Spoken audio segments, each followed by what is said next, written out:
영상이 좋았다면 구독과 좋아요, 하이프 눌러주세요. 당신이 왜 여기 있어?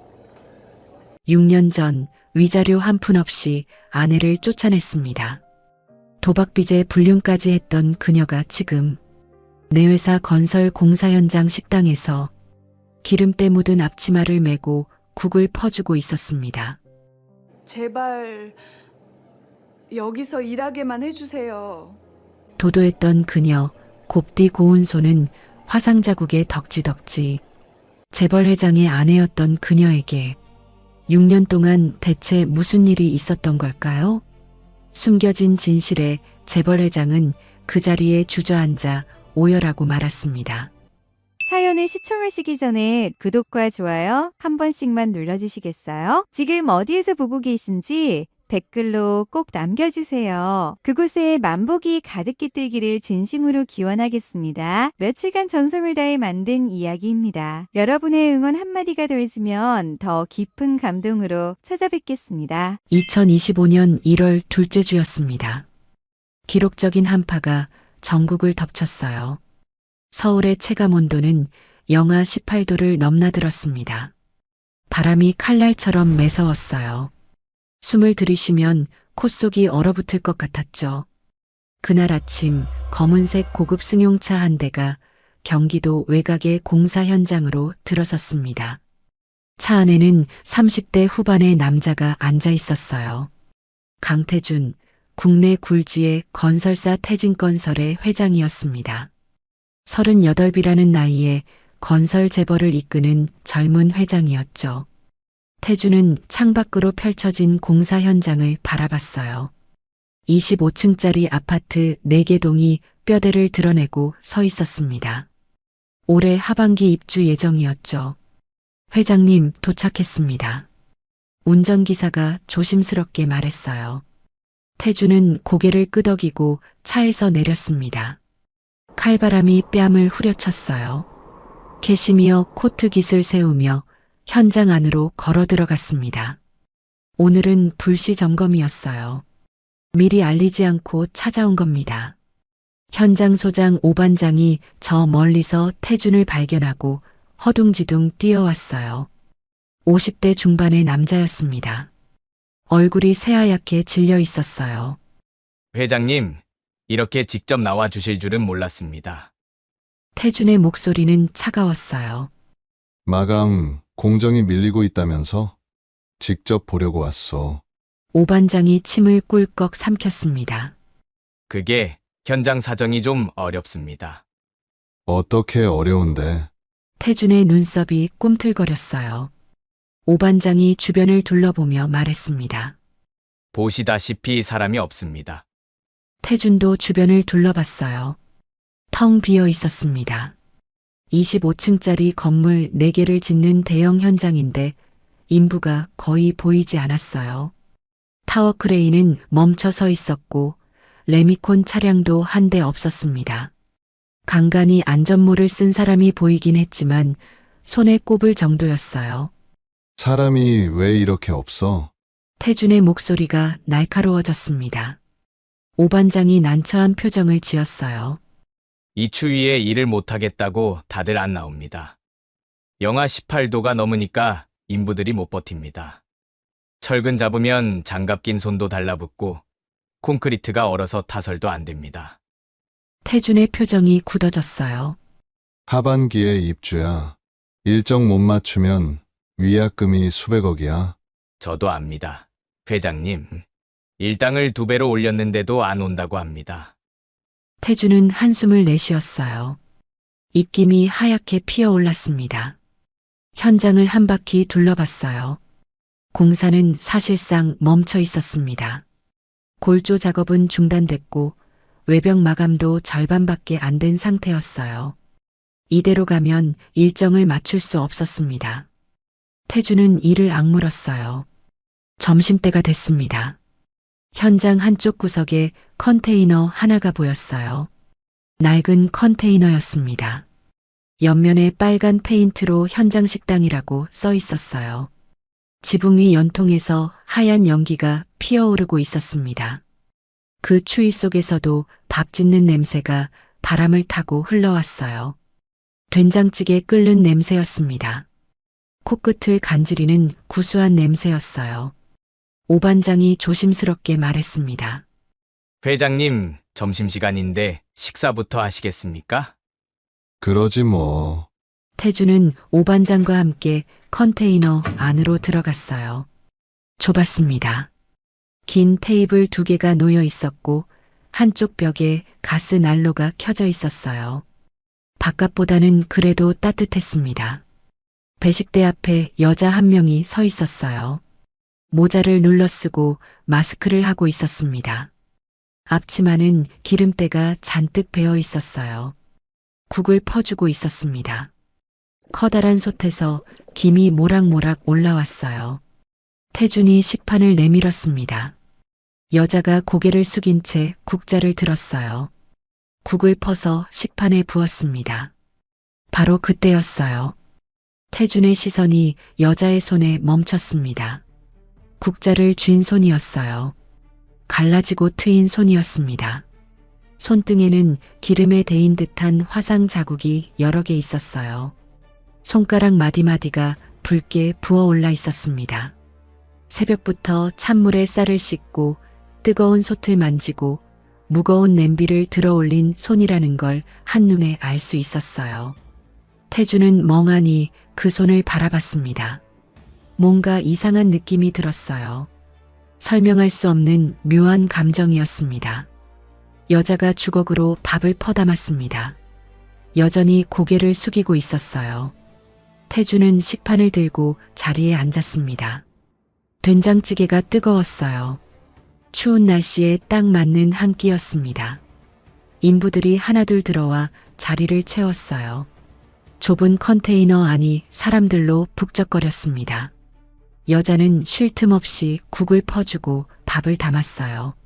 한 사람, 2사람, 3사람, 줄이 끊이지 않았습니다. 태주는 밥을 먹으면서 무심코 여자를 바라봤어요. 왜소한 체구였습니다. 모자 밑으로 삐져나온 머리카락이 땀에 젖어 이마에 달라붙어 있었어요. 허리가 약간 굽어 있었습니다. 오랫동안 서서 일한 사람 특유의 자세였어요. 밥을 다 먹었습니다. 태준이 빈 식판을 들고 일어났어요. 배식대 옆 퇴식구에 식판을 올려놓았습니다. 바로 그 순간이었어요. 여자가 빈 반찬통을 들고 주방 쪽에서 나왔습니다. 태준과 거의 부딪힐 뻔했어요. 여자가 화들짝 놀라 고개를 들었습니다. 마스크 위로 드러난 눈.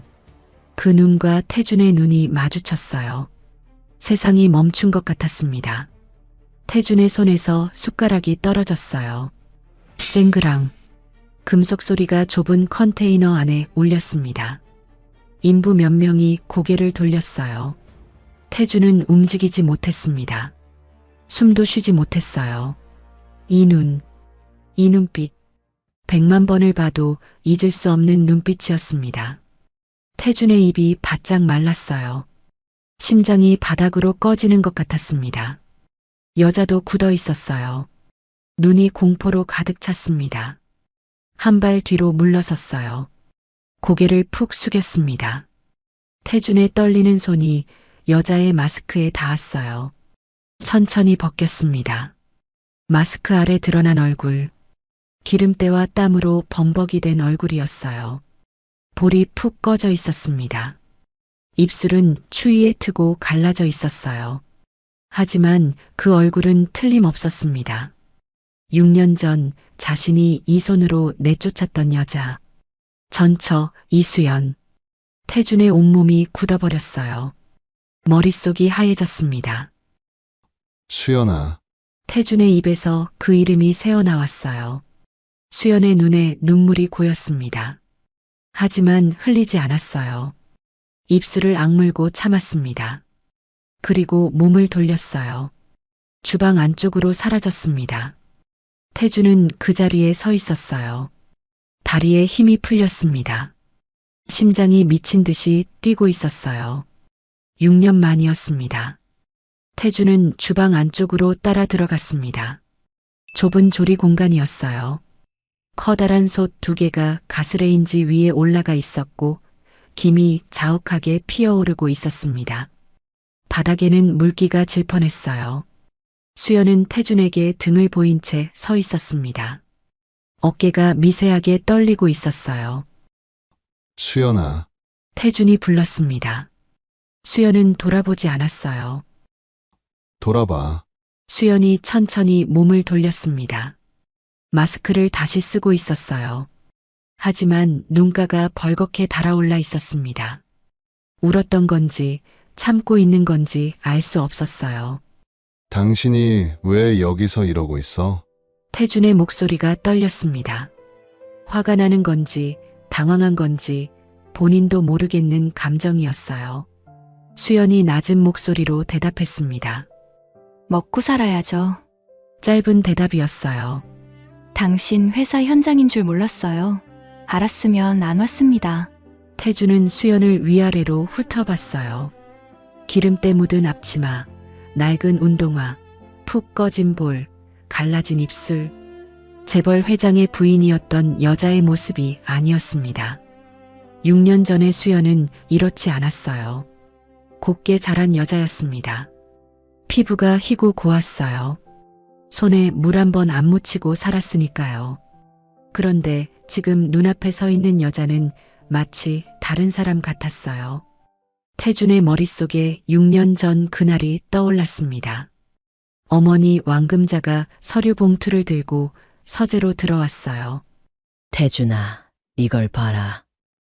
봉투 안에는 사진 여러 장과 서류 한 뭉치가 들어 있었습니다.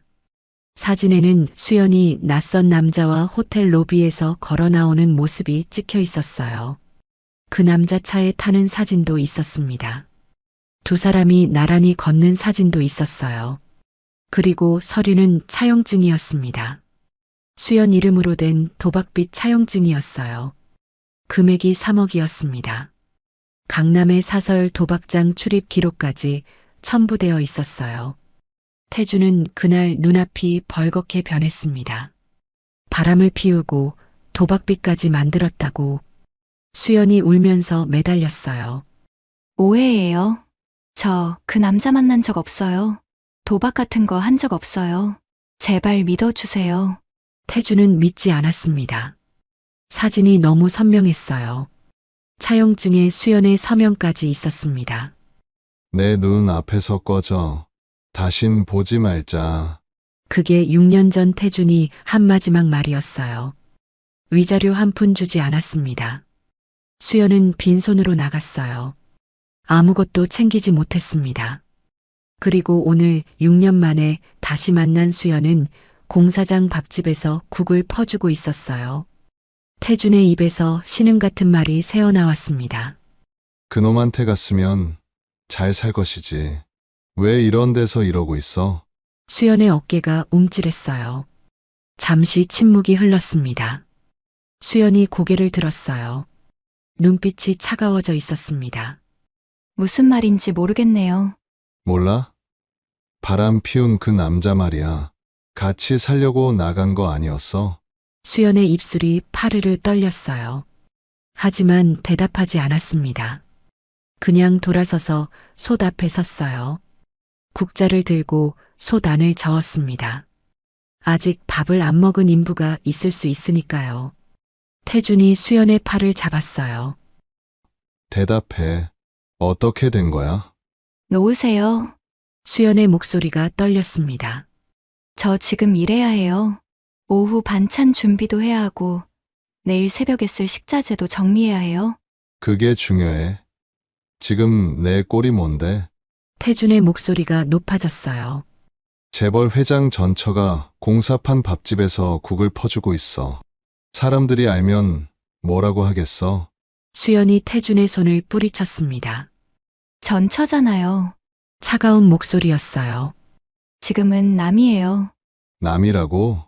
태준의 눈이 이글거렸습니다. 그래. 남이지. 바람 피우고 도박빚까지 만들어서 남이 된 거잖아. 수연의 얼굴이 창백해졌어요. 입술을 깨물었습니다. 뭔가 말하려다가 참았어요. 고개를 푹 숙였습니다. 믿고 싶은 대로 믿으세요. 그 한마디를 남기고 수연은 다시 일을 시작했어요. 솥 뚜껑을 열고 불을 줄이고 반찬통을 정리했습니다. 태준이 거기 서 있든 말든 상관하지 않는 것처럼 움직였어요. 태준은 그 뒷모습을 바라봤습니다. 가슴이 먹먹했어요. 화가 나면서도 뭔가 잘못된 것 같은 느낌이 들었습니다. 6년 전의 수연은 저렇지 않았어요. 당당하고 자존심 강하고 고집이 셌습니다. 말이 안 통하면 끝까지 따졌어요. 그런데 오늘의 수연은 무언가에 짓눌린 사람 같았어요. 모든 것을 포기한 사람 같았습니다. 태주는 고개를 세차게 저었어요. 신경 쓰지 마. 저 여자가 어떻게 되든 내 알바 아니야. 속으로 되뇌었습니다. 컨테이너를 나왔어요. 칼바람이 다시 뺨을 때렸습니다. 오반장이 밖에서 기다리고 있었어요. 회장님, 혹시 아시는 분이십니까? 저 여자 당장 내보내. 태준이 차갑게 말했습니다. 오반장이 당황했어요. 네, 밥집 아줌 말이려? 내 현장에서 일하게 둘 수 없소. 오늘 중으로 정리하시오. 알겠습니다, 회장님. 오반장이 고개를 숙였습니다. 태주는 돌아서서 주차장 쪽으로 걸어갔어요. 발걸음이 빨랐습니다. 구두 소리가 얼어붙은 바닥에 울렸어요. 차에 올라탔습니다. 회사로 갑시다. 운전기사에게 짧게 말했어요. 차가 출발했습니다. 태주는 창밖을 바라봤어요. 공사 현장이 점점 멀어졌습니다. 컨테이너 지붕 위 연통에서 하얀 연기가 아직 피어오르고 있었어요. 저 안에서 수연이 솥 앞에 서 있겠죠. 기름때 묻은 앞치마를 두르고 갈라진 손으로 국자를 쥐고 태주는 눈을 감았습니다. 수연의 얼굴이 아른거렸어요. 푹 꺼진 볼, 갈라진 입술, 그리고 체념한 듯한 눈빛. 쇼를 하려고 온 거야. 태주는 스스로에게 말했습니다. 일부러 내 현장에 와서 불쌍한 척하는 거지. 동정심 유발해서 위자료라도 뜯어내려고. 그렇게 생각했어요. 그렇게 생각하고 싶었습니다. 하지만 가슴 한구석이 불편했어요. 수연의 마지막 말이 자꾸 귓가에 맴돌았습니다. 믿고 싶은 대로 믿으세요. 6년 전에도 수연은 똑같은 말을 했었어요. 그리고 빈손으로 나갔습니다. 위자료도 재산 분할도 아무것도 요구하지 않았어요. 바람 피우고 도박빚까지 만든 여자가 아무것도 안 가져가고 나갔다는 게 지금 생각하면 이상하긴 했습니다. 태주는 고개를 저었어요. 아니야. 잘못한 건 저쪽이니까. 뻔뻔하게 요구를 못한 거지. 그렇게 마음을 다잡았습니다. 하지만 차가 서울로 들어서는 내내 수연의 얼굴이 떠나지 않았어요. 갈라지고 화상 자국 가득한 손, 기름때 밴 앞치마, 그리고 모든 걸 체념한 듯한 눈빛. 태주는 한숨을 내쉬었습니다. 긴 하루가 될 것 같았어요. 태준이 떠나고 1시간쯤 지났을까요? 점심시간이 끝났습니다. 인부들이 하나둘 컨테이너를 빠져나갔어요. 식판 소리, 수저 부딪히는 소리가 사라지고 나니 컨테이너 안은 금방 조용해졌습니다. 수연은 설거지를 시작했어요. 찬물이었습니다. 온수가 안 나오는 컨테이너였어요. 고무장갑을 끼웠지만 소용이 없었습니다. 손끝부터 시려 올라오는 냉기가 뼛속까지 파고들었어요. 식판 하나, 2개, 3개. 기계처럼 씻었습니다. 설거지를 끝낸 뒤 수연은 컨테이너 구석에 쪼그리고 앉았어요. 무릎을 끌어안은 채로요. 손에는 빈 도시락 뚜껑 하나가 들려 있었습니다. 뚜껑을 열었어요. 안에는 식은 밥 한 덩이와 김치 두어 조각이 담겨 있었습니다. 아침에 300인분 밥을 지으면서 솥바닥에 남은 누룽지를 긁어 담아둔 거였어요. 반찬은 그게 전부였습니다. 수연은 장갑을 벗지 못했어요. 손이 너무 시려서요. 고무 장갑에 물이 밴 채로 숟가락을 집어들었습니다. 밥을 한술 떴어요. 차가웠습니다. 꽁꽁 얼지는 않았지만 냉장고에서 막 꺼낸 것처럼 싸늘했어요. 수연은 그 밥을 입에 넣었습니다. 우물우물 씹었어요. 맛은 없었습니다. 그냥 뭔가를 삼키는 느낌이었어요. 하지만 먹어야 했습니다. 먹어야 오후에도 서 있을 수 있으니까요. 서 있어야 돈을 버니까요. 수연은 기계처럼 밥을 먹었어요. 한 술, 두 술, 세 술. 바로 그때 컨테이너 문이 벌컥 열렸습니다. 찬바람이 확 밀려 들어왔어요. 수연이 화들짝 놀라 고개를 들었습니다. 역광이었어요. 검은 실루엣만 보였습니다. 키가 크고 어깨가 넓은 남자였어요. 수연의 심장이 쿵 내려앉았습니다. 남자가 한 발 안으로 들어왔어요. 얼굴이 드러났습니다. 태준이었어요. 떠났던 줄 알았는데 다시 돌아온 거였습니다. 수연의 손에서 숟가락이 떨어졌어요. 쨍!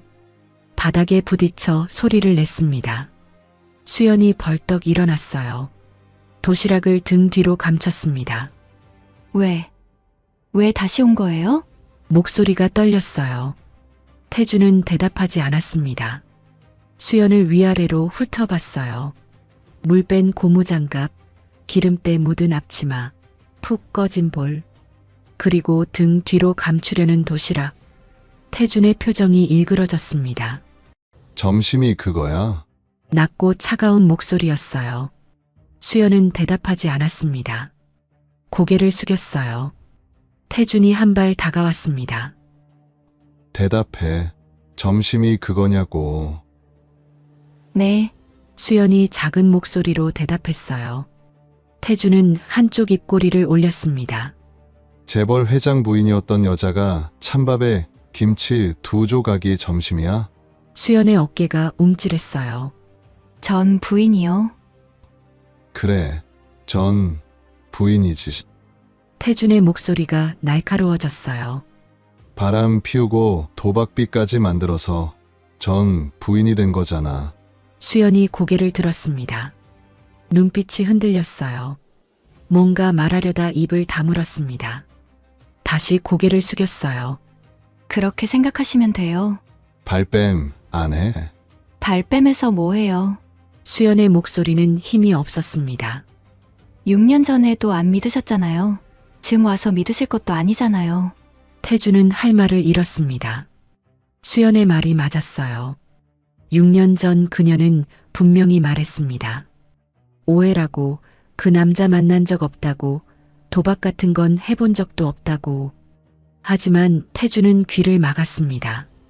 어머니가 보여준 사진과 차용증이 너무 선명했거든요. 수연은 그때도 지금처럼 힘없이 고개를 숙였었어요. 믿고 싶은 대로 믿으세요. 그 한마디를 남기고 나갔습니다. 아무것도 가져가지 않았어요. 태준은 입을 열었습니다. 그놈한테 버림받은 거야? 그래서 이 꼴이 된 거야? 수연이 고개를 들었어요. 눈빛이 달라져 있었습니다.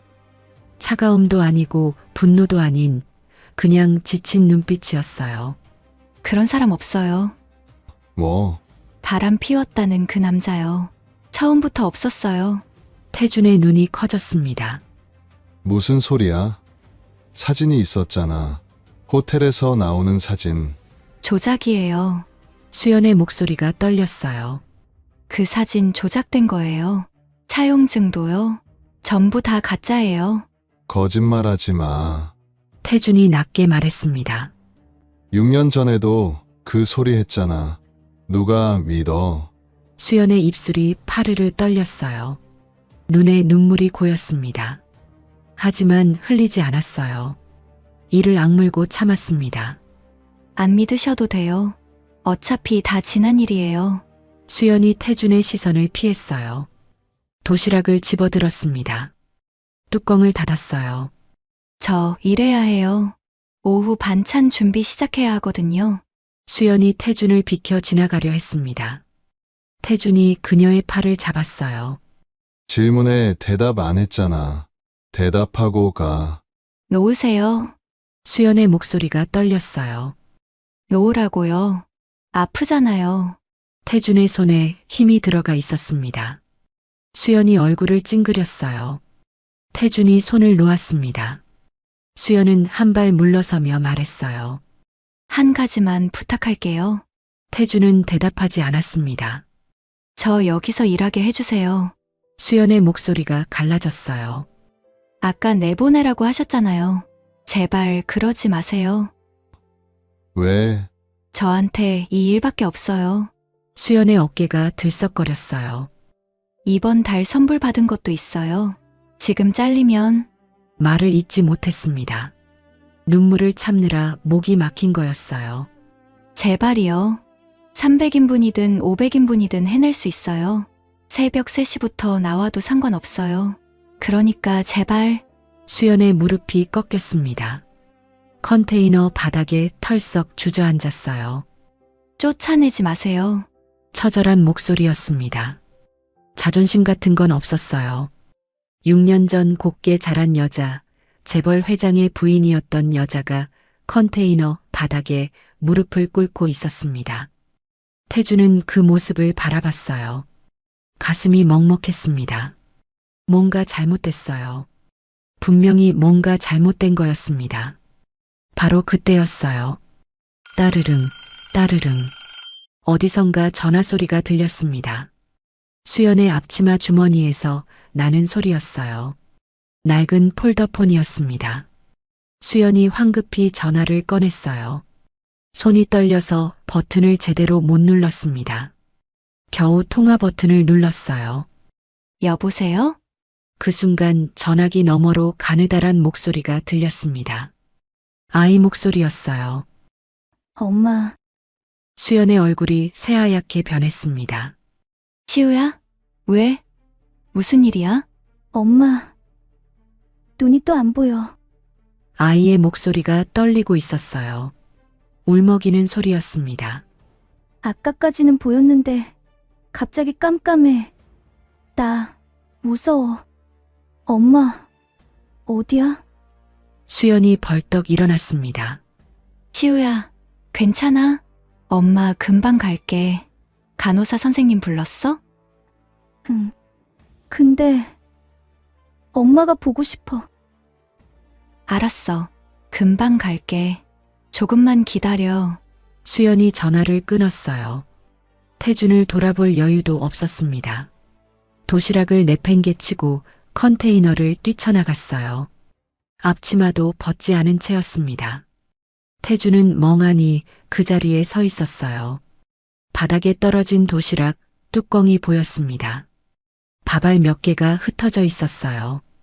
그리고 방금 들린 아이의 목소리가 귓속에서 맴돌았습니다. 엄마, 눈이 또 안 보여. 나 무서워. 태준의 머릿속이 복잡해졌어요. 아이가 있어. 수연한테 아이가 있다. 눈이 안 보인다고 했어. 병원에 있는 것 같았는데 수많은 질문이 떠올랐습니다. 그 아이는 누구지? 몇 살이지? 왜 병원에 있는 거지? 그리고 그 아이 아버지는 누구야? 태주는 컨테이너 바닥에 흩어진 밥알을 바라봤습니다. 식은 밥 한 덩이와 김치 2조각. 그게 수연의 점심이었어요. 태주는 주먹을 꽉 쥐었습니다. 대체 뭐가 어떻게 된 거야? 낮은 신음이 새어나왔습니다. 수연은 미친 듯이 달렸습니다. 컨테이너를 뛰쳐나와 공사 현장 정문까지 숨이 터질 것 같았어요. 앞치마를 벗을 생각도 못했습니다. 기름때 묻은 앞치마 차림 그대로 큰 길로 뛰었어요. 버스 정류장이 200m 앞에 보였습니다. 다리가 후들거렸어요. 폐가 찢어질 것 같았습니다. 하지만 멈출 수 없었어요. 시우가 기다리고 있으니까요. 정류장에 도착했을 때 마침 버스가 오고 있었습니다. 수연은 손을 번쩍 들어 버스를 세웠어요. 헐레벌떡 올라탔습니다. 1,000원짜리 지폐를 요금통에 넣고 맨 뒷자리로 갔어요. 털썩 주저앉았습니다. 가슴을 쓸어내렸어요. 심장이 귀까지 올라와서 뛰고 있었습니다. 핸드폰을 꺼내 시우에게 전화를 걸었어요. 신호음이 울렸습니다. 하나, 둘, 셋. 여보세요? 낯선 여자 목소리가 들렸어요. 간호사 선생님이세요? 저 강시우 엄마예요. 아, 네. 시우 지금 괜찮아요. 약 먹이고 눕혀놨어요. 수연은 한숨을 푹 내쉬었습니다. 다리에 힘이 풀렸어요. 감사합니다. 정말 감사합니다. 제가 지금 가고 있어요. 네. 천천히 오세요. 시우 지금 잠들었어요. 전화를 끊었습니다. 수연은 눈을 감았어요. 눈물이 볼을 타고 흘러내렸습니다. 닦지 않았어요. 그냥 흘러내리게 뒀습니다. 버스 안에 사람이 몇 명 없었어요. 아무도 수연을 쳐다보지 않았습니다. 기름때 묻은 앞치마에 고무장갑을 낀 채 우는 여자를 아무도 신경 쓰지 않았어요. 수연은 창밖을 바라봤습니다. 회색빛 겨울 풍경이 스쳐 지나갔어요. 시우를 생각했습니다. 5살 수연의 전부였어요. 6년 전 태준에게 쫓겨날 때 수연은 임신 사실을 몰랐습니다. 알았다면 어떻게든 버텼을 거예요. 매달리고 사정하고 무릎이 닳도록 빌었을 겁니다. 하지만 쫓겨난 뒤에야 알았어요. 생리가 2달째 없어서 이상하다 싶었는데 동네 산부인과에 갔더니 임신 10주라고 하더군요. 수연은 망설였습니다. 혼자서 아이를 낳을 수 있을까? 키울 수 있을까? 친정은 이미 빚더미에 깔려 있었어요. 아버지는 사업 실패로 쓰러지셨고 어머니는 아버지 간병하다 함께 돌아가셨습니다. 형제도 없었어요. 수연은 세상에 혼자였습니다. 그래도 낳기로 했어요. 이 아이만큼은 지키고 싶었습니다. 태준의 아이였으니까요. 한때 사랑했던 남자의 아이였으니까요. 수연은 이를 악물고 살았습니다. 임신한 몸으로 분식집에서 떡볶이를 볶았어요. 배가 불러오면서 점점 무거워졌습니다. 종아리가 퉁퉁 부었어요. 허리는 부러질 것 같았습니다. 그래도 뒤집개를 놓지 않았어요. 출산 이틀 전까지 일했습니다. 진통이 오는 바람에 겨우 병원에 갔어요. 보호자 란에 쓸 이름이 없었습니다. 간호사가 물었어요. 보호자분은요? 없어요. 그 한마디가 얼마나 무거웠는지 해본 사람만 알 거예요. 혼자 나왔습니다. 분만실에서 손 잡아줄 사람 하나 없이 혼자 힘을 줬어요. 아이가 태어났을 때 수연은 울었습니다. 기쁨인지 서러움인지 자기도 몰랐어요. 작고 쭈글쭈글한 얼굴, 주먹만 한 손, 새근새근 잠든 모습. 수연은 아이를 가슴에 안았습니다. 시우야. 이름을 지어줬어요. 강시우. 아버지의 성을 따랐습니다. 언젠가 아빠를 만나게 해주고 싶었거든요.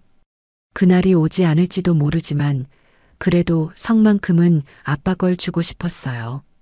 하지만 운명은 잔인했습니다. 시우가 3살 되던 해 이상한 증상이 시작됐어요. 두통을 호소했습니다. 3살짜리가 머리 아프다고 울었어요.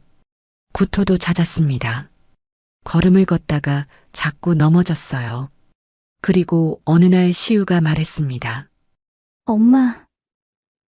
엄마 얼굴이 뿌옇게 보여. 수연은 등골이 서늘해졌어요. 소아과에 갔더니 큰 병원으로 가보라고 했습니다. 대학병원에서 MRI를 찍었어요. 의사가 심각한 표정을 지었습니다. 어머니, 뇌종양입니다. 시신경 쪽을 누르고 있어서 시력이 떨어지는 겁니다. 수연은 의자에서 미끄러졌어요. 바닥에 주저앉았습니다. 수술하지 않으면 실명할 수 있습니다. 빨리 진행해야 해요. 수술비가 얼마냐고 물었습니다.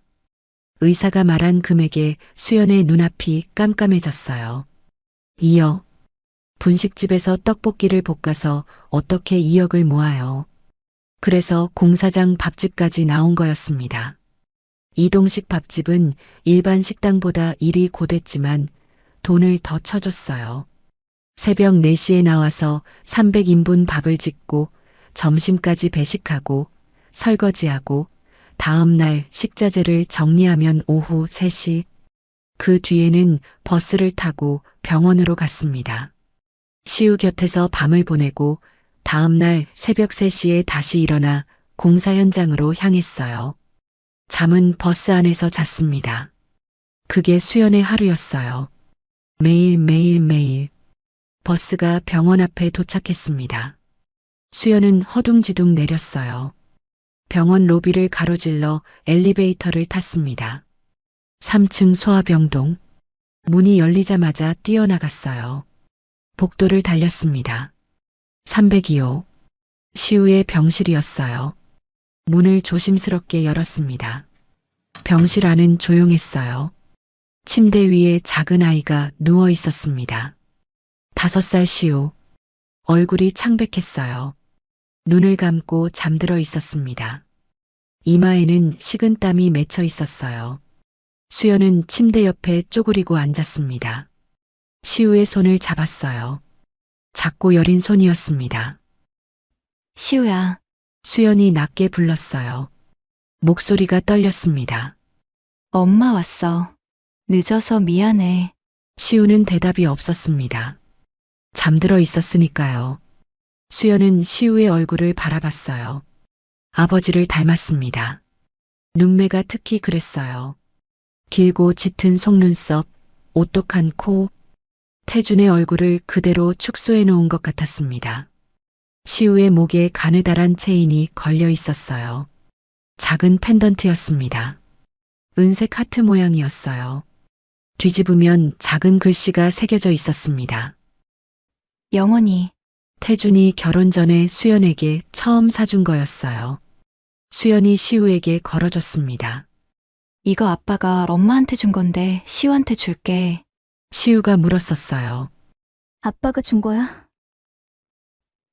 응, 아빠가 준 거야. 그날 이후로 시우는 이 펜던트를 한 번도 벗지 않았습니다. 목욕할 때도 잠잘 때도 병원에서도 아빠가 준 거라고 꼭 쥐고 잤어요. 수연은 시우의 이마를 쓸어내렸습니다. 아빠 얼굴 한번 보여주고 싶었는데. 낮게 중얼거렸어요. 시우는 아빠를 모릅니다. 본 적이 없으니까요. 시우가 물었을 때 수연은 이렇게 대답했어요. 아빠는 엄청 바쁜 사람이야. 그래서 지금은 못 오는 거야. 근데 언젠가 꼭 올 거야. 거짓말이었습니다. 태주는 시우의 존재를 몰라요. 알아도 인정하지 않을 거예요. 바람 피운 여자의 아이라고 생각할 테니까요. 하지만 시우한테 진실을 말할 수 없었습니다. 아빠가 엄마를 쫓아냈다고, 내가 있는 줄도 모른다고. 그런 말을 어떻게 해요? 수연은 한숨을 내쉬었어요. 시우야, 엄마가 꼭 수술비 모을게. 엄마가 눈 다시 밝게 해줄게. 시우의 손을 꼭 쥐었습니다. 바로 그때였어요.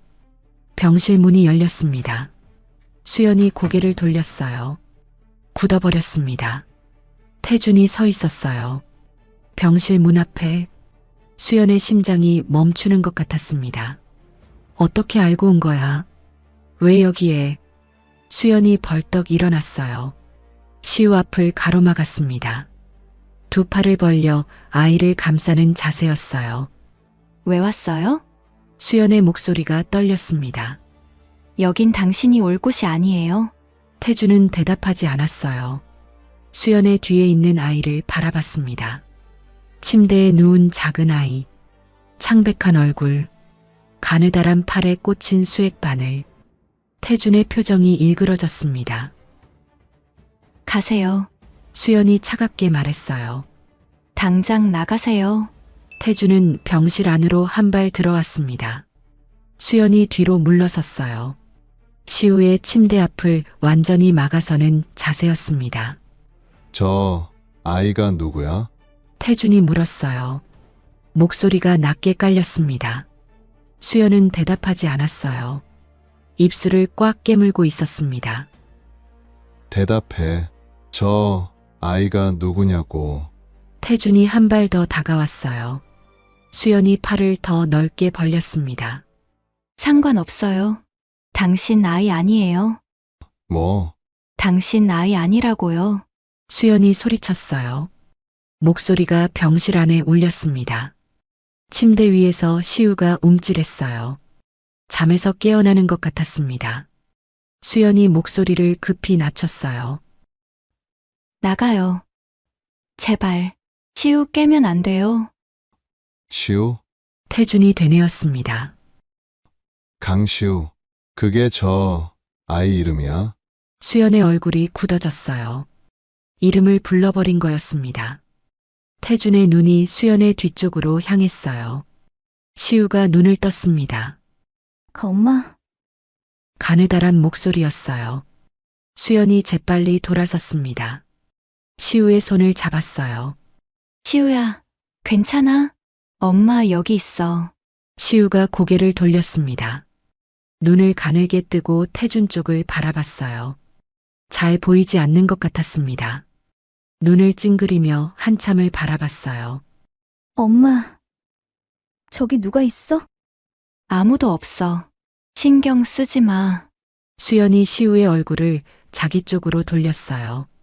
하지만 태준은 이미 시우의 눈을 봤습니다. 흐릿하게 초점을 잡으려고 애쓰는 눈. 그 눈매. 태준의 숨이 막혔어요. 자기 눈이었습니다. 어린 시절 사진 속 자기 눈을 보는 것 같았어요. 길고 짙은 속눈썹, 약간 치켜 올라간 눈꼬리, 눈동자 색깔까지. 설마, 태준의 입에서 신음이 새어나왔어요. 수연이 태준의 시선을 느꼈습니다. 시우를 끌어안았어요. 태준이 더 이상 시우의 얼굴을 못 보게 가로막았습니다. 봤으니까 됐잖아요. 나가세요. 수연의 목소리는 단호했어요. 하지만 어깨가 떨리고 있었습니다. 저 아이 아버지가 누구야? 태준이 물었어요. 수연이 고개를 돌리지 않았습니다. 시우를 아는 채로 대답했어요. 그 남자요. 당신이 말한 그 남자. 바람 피웠다는 그 남자 아이예요. 태준의 눈이 흔들렸습니다. 거짓말하지 마. 거짓말 아니에요. 수연의 목소리가 갈라졌어요. 수연은 울고 있었습니다. 시우한테 들키지 않으려고 소리를 죽이고 있었지만 어깨가 들썩거리고 있었어요. 태준은 수연의 뒷모습을 바라봤습니다. 거짓말을 하고 있다는 걸 알 수 있었어요. 아까 공사장에서 분명히 말했습니다. 그런 남자 없어요.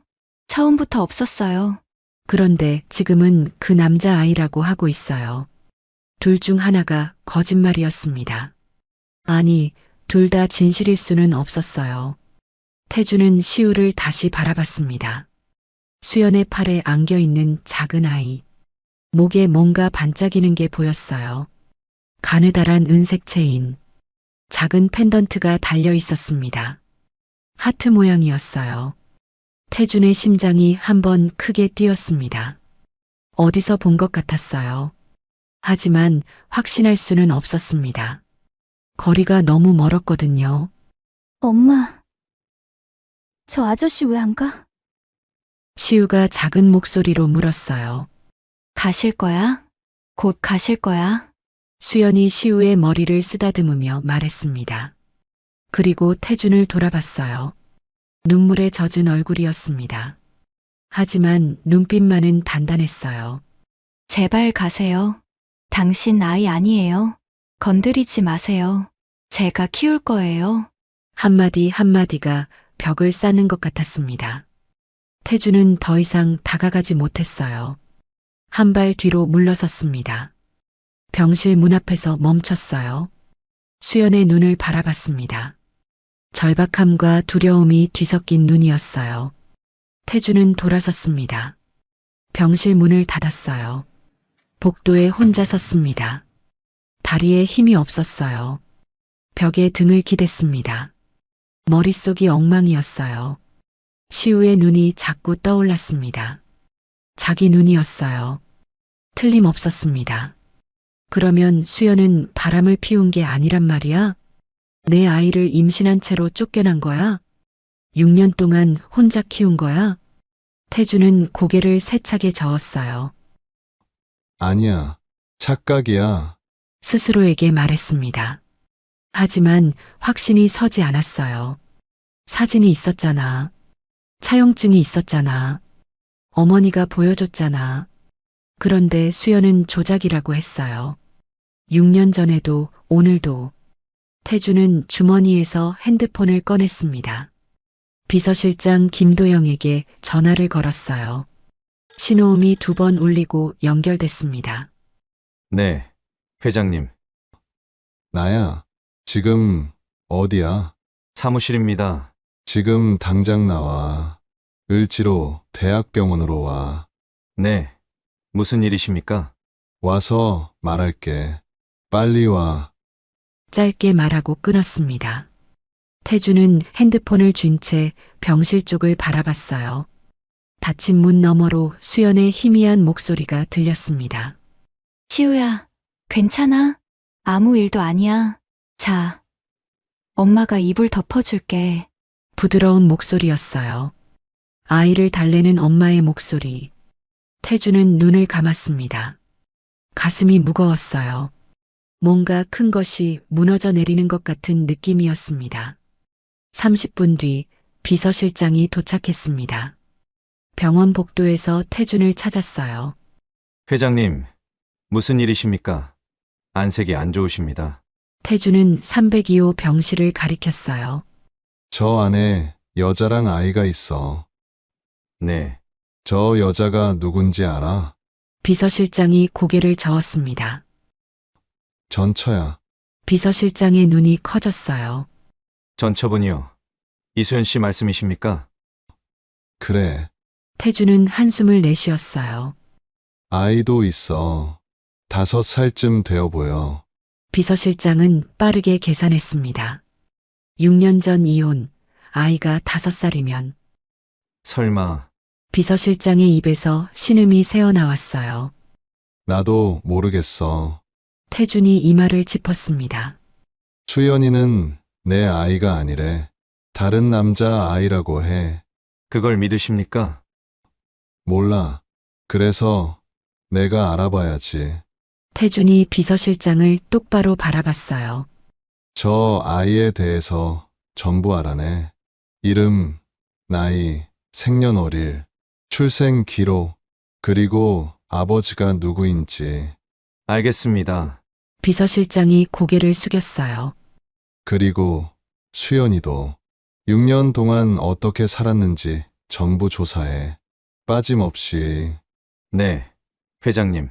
태준은 다시 병실 쪽을 바라봤습니다. 문은 닫혀 있었어요. 저 안에서 수연이 시우를 안고 있겠죠. 자기를 막아서며 소리쳤던 수연. 당신 아이 아니에요. 건드리지 마세요. 그 말이 사실일까요? 아니면 거짓말일까요? 가자. 태준이 돌아섰어요. 비서실장이 뒤를 따랐습니다. 엘리베이터를 타고 1층으로 내려갔어요. 병원 로비를 지나 밖으로 나왔습니다. 차가운 바람이 얼굴을 스쳤어요. 태준은 차에 올라타면서 3층 병실 창문을 올려다봤습니다. 저 안에 수연과 시우가 있었어요. 시우의 눈이 아른거렸습니다. 자기 눈을 그대로 옮겨놓은 것 같은 그 눈. 흐릿한 시야로 자기를 바라보던 그 눈. 그리고 시우의 목에 걸린 은색 펜던트. 어디서 본 것 같은데 확신할 수 없었어요. 태준은 눈을 감았습니다. 알아내야 했어요. 6년 동안 대체 무슨 일이 있었던 건지. 차가 출발했습니다. 병원이 점점 멀어졌어요. 하지만 시우의 목소리가 귓속에서 떠나지 않았습니다. 엄마, 눈이 또 안 보여. 나 무서워. 태주는 주먹을 쥐었어요. 손등에 핏줄이 붉어졌습니다. 복잡한 감정이 소용돌이쳤어요. 분노, 혼란, 그리고 설명할 수 없는 조급함. 하루가 이렇게 길 수도 있구나 싶었습니다. 이틀이 지났습니다. 태주는 그 이틀 동안 제대로 잠을 자지 못했어요. 눈을 감으면 시우의 얼굴이 떠올랐습니다. 흐릿한 눈으로 자기를 바라보던 아이. 엄마, 저기 누가 있어? 그 목소리가 머릿속에서 떠나지 않았어요. 회사 일도 손에 잡히지 않았습니다. 서류를 펼쳐놓고도 한 줄도 읽지 못했어요. 회의 중에도 딴 생각을 했습니다. 주변에서 눈치를 챘어요. 회장님, 어디 편찮으십니까? 아니, 괜찮아. 괜찮지 않았습니다. 이틀째 되는 날 오후 비서실장이 회장실 문을 두드렸어요. 회장님, 보고 드릴 게 있습니다. 태준이 고개를 들었어요. 들어와. 비서실장이 안으로 들어왔습니다. 손에 서류 봉투를 들고 있었어요. 두툼했습니다. 태준의 심장이 빠르게 뛰기 시작했어요. 비서실장이 맞은편 의자에 앉았습니다. 서류를 꺼내며 입을 열었어요. 아이부터 말씀드리겠습니다. 태준이 고개를 끄덕였어요. 이름은 강시우, 올해 5살입니다. 강씨라고? 태준의 눈이 커졌어요. 내 성을 따랐어. 네, 다만 출생신고가 늦었습니다. 작년에 뒤늦게 했어요. 과태료를 물고 신고했더군요. 작년에. 왜 이제야? 건강보험 적용 때문인 것 같습니다. 출생 신고를 해야 보험 혜택을 받을 수 있으니까요.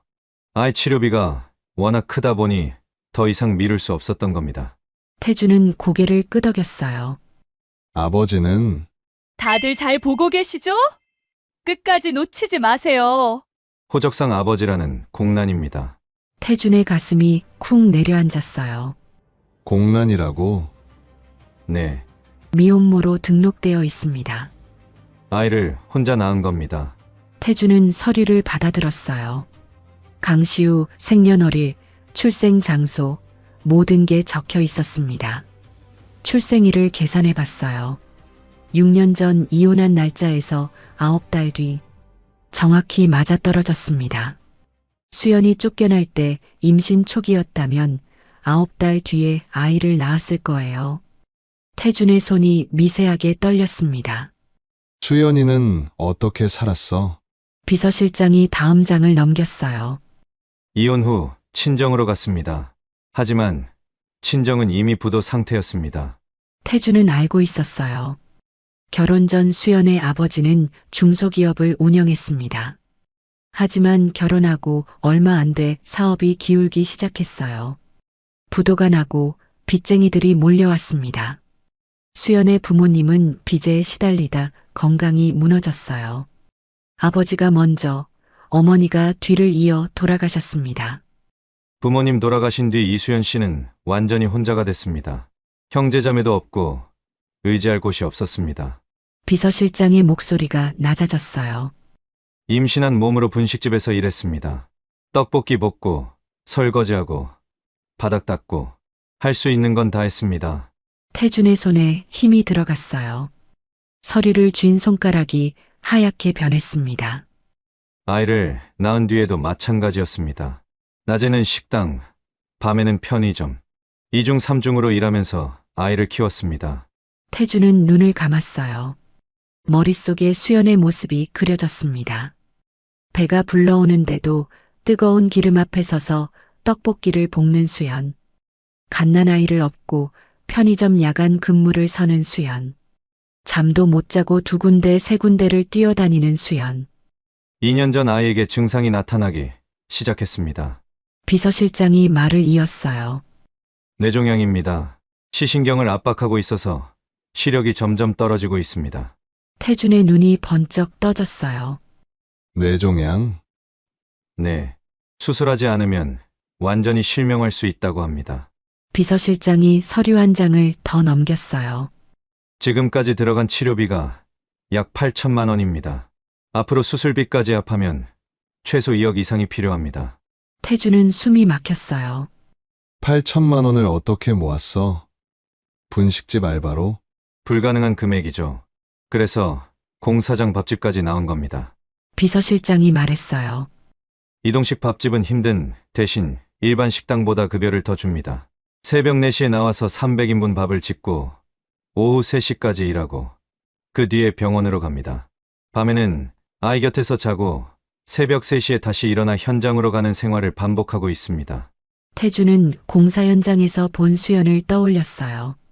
기름때 묻은 앞치마, 화상 자국 가득한 손, 푹 꺼진 볼.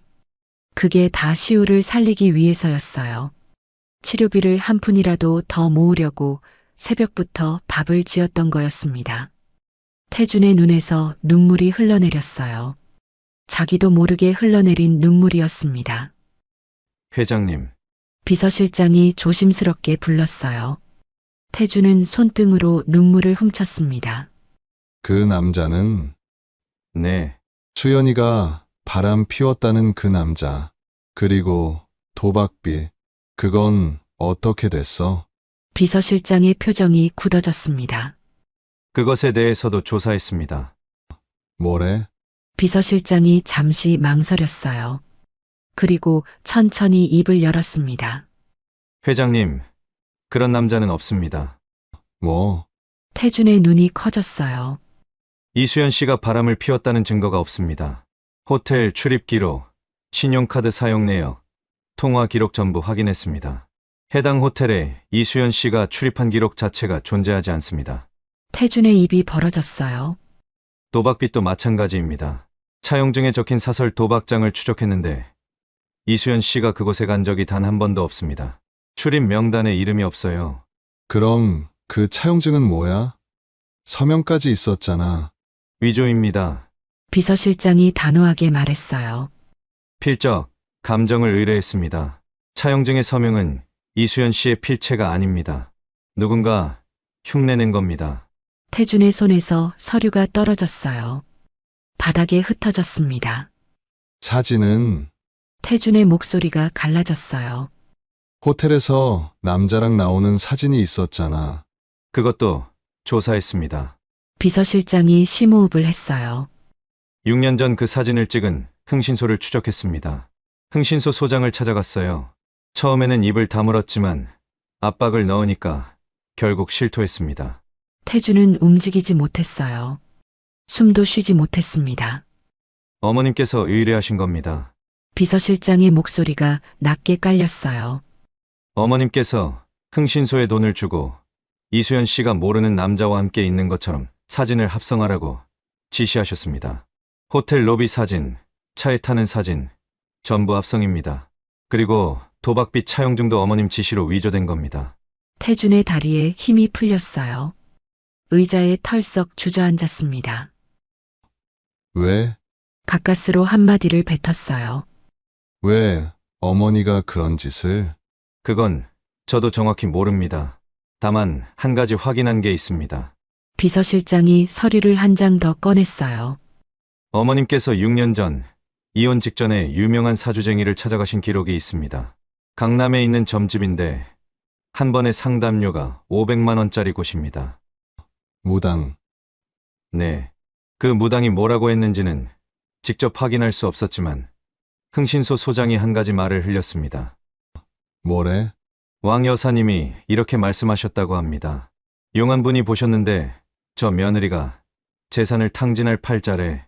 빨리 내보내야 집안이 산다고 증거를 만들어 달라고. 태준의 두 손이 얼굴을 감쌌어요. 머릿속이 하얘졌습니다. 무당. 그깟 무당이 말 한마디에 어머니가 사진을 합성하고 차용증을 위조하고 없는 불륜과 도박빚을 만들어냈어요. 그리고 자기는 그걸 그대로 믿었습니다. 수연의 말은 한마디도 듣지 않았어요. 오해예요. 그 남자 만난 적 없어요. 도박 같은 거 한 적 없어요. 제발 믿어주세요. 수연이 울면서 매달렸는데 귀를 틀어막았습니다. 사진과 차용증만 보고 어머니 말만 듣고 위자료 한 푼 주지 않고 내쫓았어요. 수연은 무고했습니다. 바람도 안 피웠고 도박도 안 했어요. 내 아이를 임신한 채로 쫓겨났습니다. 6년 동안 혼자서 아이를 키웠어요. 그 아이가 뇌종양에 걸렸습니다. 눈이 안 보여가는 아이를 살리려고 새벽 4시부터 밥을 짓고 있었어요. 그런데 나는 뭘 했지? 태주는 괴로웠습니다. 가슴이 갈기갈기 찢어지는 것 같았어요. 회장님, 한 가지 더 있습니다.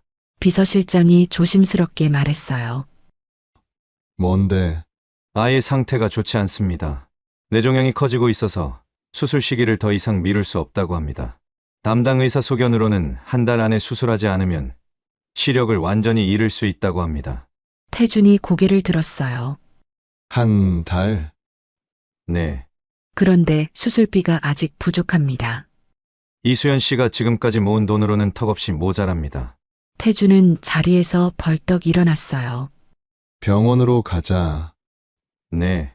지금 당장 병원으로 가자고. 태준은 회장실을 뛰쳐나갔습니다.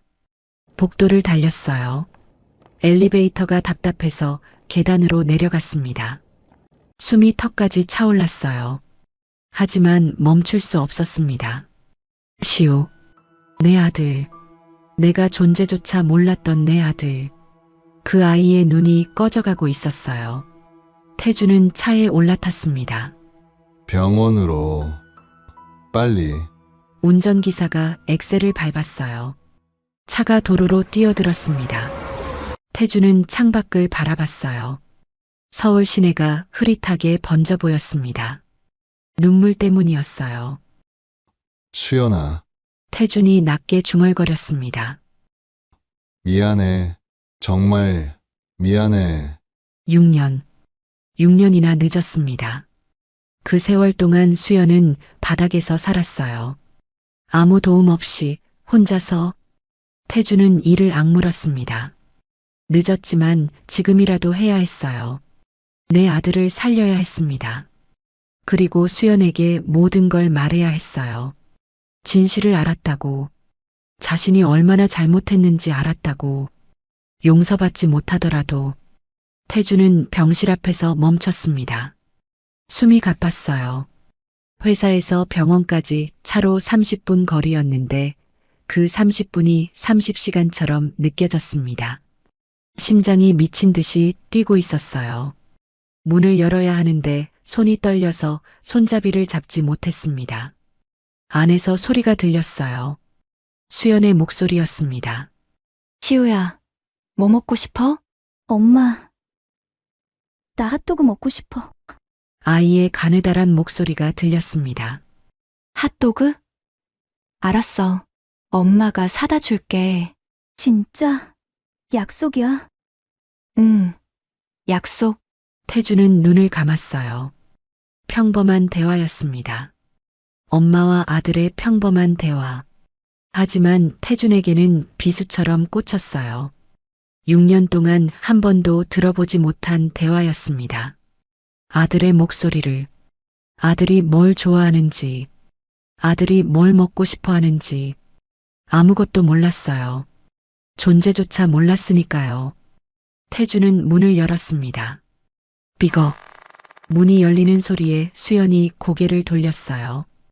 굳어버렸습니다. 당신, 수연이 벌떡 일어났어요. 또 시우 앞을 가로막으려 했습니다. 왜 또 왔어요? 나가라고 했잖아요. 태주는 대답하지 않았어요.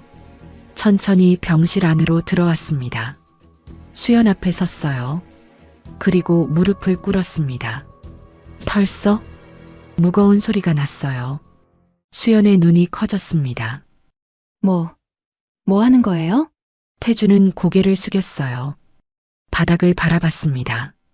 미안하다. 떨리는 목소리였어요. 정말 미안하다. 수연은 당황했습니다. 이게 무슨 상황인지 이해가 안 됐어요. 갑자기 왜 이러는 거예요? 일어나요. 다 알아. 태준이 고개를 들었어요. 눈이 벌겋게 충혈되어 있었습니다. 눈물이 볼을 타고 흘러내리고 있었어요. 6년 전 일 다 알아냈어. 수연의 얼굴이 창백해졌어요. 뭘 알았다는 거예요? 내가 바람 안 피운 거. 수연의 어깨가 움찔했습니다. 그 사진이 합성된 거. 도박비 차용증이 위조된 거 다 알아. 수연의 다리가 휘청거렸어요. 침대 난간을 잡고 겨우 버텼습니다. 입술이 파르르 떨렸어요. 뭔가 말하려는데 소리가 나오지 않았습니다. 태준이 시우를 바라봤어요.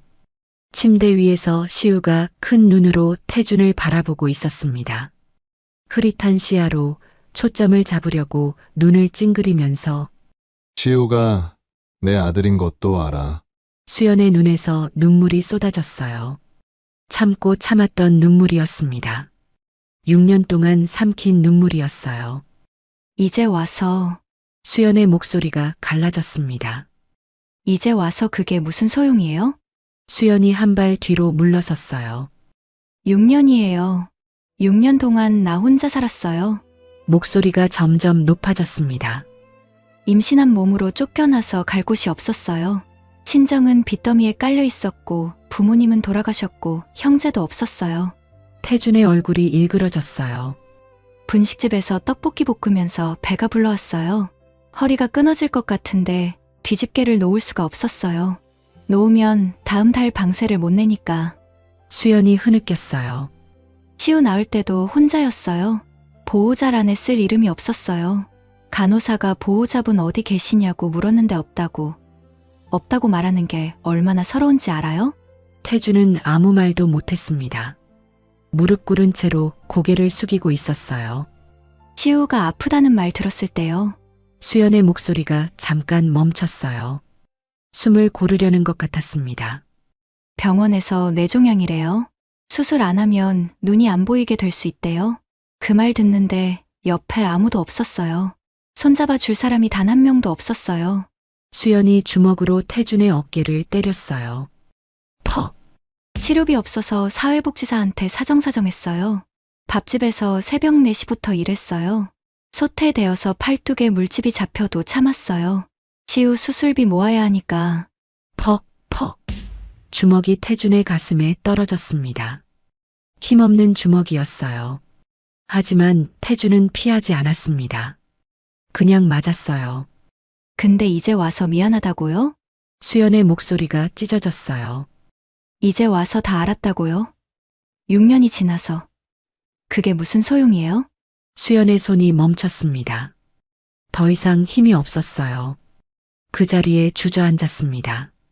바닥에 털썩 앉아서 울었어요. 나는 억울해서 미칠 것 같았어요. 수연이 두 손으로 얼굴을 감쌌습니다. 바람 안 피웠는데, 도박 안 했는데, 당신 아이를 임신했는데, 왜 나한테 그랬어요? 왜 내 말을 안 믿어줬어요? 태준도 울었습니다. 두 사람이 병실 바닥에 앉아서 울었어요. 시우가 침대에서 내려왔습니다. 작은 발로 조심조심 걸어와서 수연 옆에 섰어요. 수액줄이 딸려왔습니다. 엄마, 왜 울어? 시우의 가느다란 손이 수연의 볼을 닦았어요. 엄마, 울지 마. 시우가 다 나으면 엄마 안 울게 할게. 수연이 시우를 와락 끌어안았습니다. 시우야, 엄마 괜찮아. 엄마는 괜찮아. 태준은 그 모습을 바라봤어요. 가슴이 무너지는 것 같았습니다. 저 작은 아이, 내 아들, 눈이 보이지 않아가면서도 엄마를 걱정하는 아이. 태준은 손을 뻗었어요. 시우의 머리를 쓰다듬고 싶었습니다. 하지만 손이 멈췄어요. 자격이 없었습니다. 5년 동안 존재조차 몰랐던 자기가, 아무것도 해준 게 없는 자기가 어떻게 아버지라고 손을 뻗어요. 태준은 손을 내렸습니다. 주먹을 꽉 쥐었어요. 수연아, 태준이 떨리는 목소리로 말했습니다. 수연이 고개를 들었어요. 눈물에 젖은 얼굴이었습니다. 시우 수술 내가 할게. 수연의 눈이 흔들렸어요. 수술비 전부 내가 낼게. 최고의 의료진 붙일게. 시우 눈 반드시 살릴게. 수연은 한참 동안 말이 없었습니다. 태준을 바라봤어요. 진심인지 아닌지 가늠하려는 것 같았습니다. 왜? 수연이 물었어요. 왜 이제 와서? 늦은 거 알아. 너무 늦은 거 알아. 태준의 목소리가 갈라졌어요. 그래도 이것만은 하게 해줘. 아버지로서 이것만은. 수연의 눈에서 다시 눈물이 흘러내렸어요. 2년이었습니다. 시우가 아프다는 말을 들은 그날부터 2년 동안 혼자였어요. 병원에서 수술 동의서 내라고 할 때 떨리는 손으로 혼자 사인했습니다. 치료비 없어서 밤새 계산기를 두드릴 때도 혼자였어요. 시우가 엄마 눈이 안 보여 하고 울 때 같이 울어줄 사람이 없었습니다. 아무도 없었어요. 그런데 이제 와서 수술비를 내겠다고 하니까 고마우면서도 원망스러웠습니다. 왜 이제야? 왜 그때는 내 말을 안 믿었냐고. 일단 일어나요. 수연이 말했어요. 목소리가 떨리고 있었습니다. 시우 앞에서 이러지 마요. 태준이 고개를 들었어요. 수연이 손을 내밀었습니다. 태준은 그 손을 바라봤어요. 갈라지고 화상 자국 가득한 손이었습니다. 새벽마다 300인분 밥을 지은 손, 뜨거운 솥에 데이면서도 놓지 않았던 손. 태준은 그 손을 잡고 일어났습니다. 다리가 후들거렸어요. 시우가 두 사람을 번갈아 바라봤습니다. 작은 고개를 갸웃거렸어요. 엄마, 저 아저씨 왜 울어? 수연은 대답하지 못했어요. 입술만 달싹거렸습니다. 태준이 시우 앞에 쪼그리고 앉았어요. 시우의 눈높이에 맞췄습니다. 시우가 흐릿한 눈으로 태준을 바라봤어요. 초점을 잡으려고 눈을 찡그렸습니다. 아저씨, 눈이 빨개. 시우가 말했어요. 태준은 억지로 웃었습니다. 입꼬리가 떨렸어요. 아저씨, 눈에 뭐가 들어갔나 봐. 나도 눈이 아파. 잘 안 보여. 시우가 작은 손을 들어 자기 눈을 가리켰어요. 근데 엄마가 그랬어. 곧 나을 거래. 태준의 가슴이 쿵 내려앉았어요. 그래, 곧 나을 거야. 태준의 목소리가 떨렸습니다. 꼭 나을 거야. 시우가 방긋 웃었어요. 앞니가 하나 빠진 웃음이었습니다. 태준은 그 웃음을 보며 눈물을 삼켰어요. 이 웃음을 5년 동안 못 봤습니다. 첫 웃음도, 첫 걸음마도, 첫 말도 다 놓쳤어요. 태준은 자리에서 일어났습니다. 수연을 바라봤어요. 수연도 태준을 바라봤습니다. 두 사람 사이에 6년의 시간이 놓여 있었어요. 채울 수 없을 것 같은 거리였습니다. 하지만 태준은 포기하지 않을 거였어요. 시우를 살려야 했습니다. 그게 지금 태준이 할 수 있는 유일한 일이었어요. 시우가 잠들었습니다. 약 기운 때문인지 금방 깊은 잠에 빠졌습니다. 수연이 이불을 턱까지 끌어올려 덮어주고 조심스럽게 일어났어요. 태준을 바라봤습니다. 밖에서 얘기해요. 두 사람은 병실을 나왔어요. 복도 끝 휴게 공간, 자판기 옆 벤치에 나란히 앉았습니다. 태준이 먼저 입을 열었어요. 수연아, 비서실장한테 조사시킨 거 있어. 6년 전 일 전부. 수연의 어깨가 미세하게 굳었습니다. 불륜 사진 합성이었어. 도박비 차용증도 위조였고 내 필체도 아니었어. 수연은 대답하지 않았어요. 고개를 숙이고 있었습니다.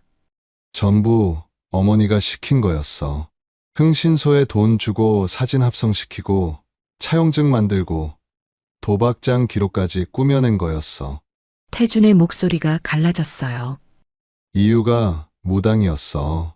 어머니가 강남에 있는 무당을 찾아갔더라고. 거기서 며느리 팔자에 재산을 탕진할 살이 끼어 있다는 소리를 들은 거야. 수연이 고개를 들었습니다. 눈빛이 담담했어요. 놀라는 기색이 없었습니다. 태준이 그걸 눈치챘어요. 너 알고 있었어? 수연이 잠시 침묵했습니다. 그리고 천천히 고개를 끄덕였어요. 나중에 알았어요. 어떻게?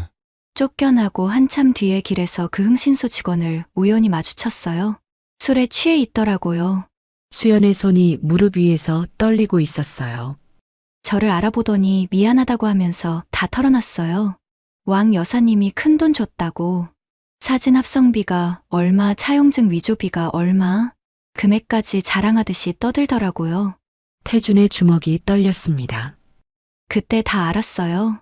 전부 어머니가 꾸민 거라는 걸. 그걸 알면서 왜 나한테 안 왔어? 수연이 쓴웃음을 지었어요. 말했으면 믿었겠어요? 태준은 할 말을 잃었습니다. 그때 당신 눈에는 내가 바람 피우고 도박비까지 만든 여자였잖아요. 사진 들이밀면서 소리 지르고 내 말은 한마디도 안 들었잖아요. 수연의 목소리가 낮아졌어요. 찾아갈까 생각은 했어요. 증거를 들이밀까. 근데 그때 이미 시우가 뱃속에 있었어요. 태준의 숨이 멎는 것 같았습니다. 찾아갔다가 또 안 믿으면, 또 소리 지르면 뱃속 아이한테 무슨 일이 생길까 봐 무서웠어요. 그래서 못 갔어요. 수연이 자기 손등을 내려다봤어요. 갈라지고 화상 자국이 남은 손이었습니다. 그냥 혼자 살기로 했어요. 시우만 건강하게 나으면 된다고. 그것만 생각했어요. 태준은 두 손으로 얼굴을 감쌌습니다. 한참 동안 아무 말도 못했어요. 자판기가 윙하고 돌아가는 소리만 들렸습니다. 태준이 손을 내리고 자리에서 일어났어요. 어머니한테 가야겠어. 수연이 올려다봤습니다. 비서실장한테 들은 걸로는 부족해. 어머니 입으로 직접 듣고 싶어. 수연은 아무 말 없이 고개만 끄덕였어요. 태준은 복도를 걸어 엘리베이터를 탔습니다. 1층 로비에 비서실장이 대기하고 있었어요. 본가로. 짧게 말하고 차에 올라탔습니다. 1시간 뒤 성북동 본가에 도착했어요. 높은 담장이 둘러싸인 대저택이었습니다. 대문이 열리고 차가 안으로 들어갔어요. 태준은 차에서 내렸습니다. 현관으로 걸어갔어요. 거실에 왕금자가 앉아 있었습니다. 소파에 혼자 앉아 텔레비전을 보고 있었어요. 63세의 여자였습니다. 비싼 한복을 차려입고 있었어요. 손목에는 옥팔찌가 걸려 있었습니다. 태준의 발소리를 듣고 고개를 돌렸어요. 왔니? 웬일이야 이 시간에. 태준은 왕금자 맞은편에 앉았습니다. 말없이 어머니를 바라봤어요. 왕금자가 눈치를 챘습니다. 왜 그렇게 쳐다봐? 무슨 일 있어? 어머니, 하나만 물어볼게요. 태준의 목소리는 차가웠어요. 6년 전에 수연이한테 한 짓, 어머니가 시킨 거 맞아요? 왕금자의 손이 멈췄어요. 리모컨을 쥔 손가락에 힘이 들어갔습니다.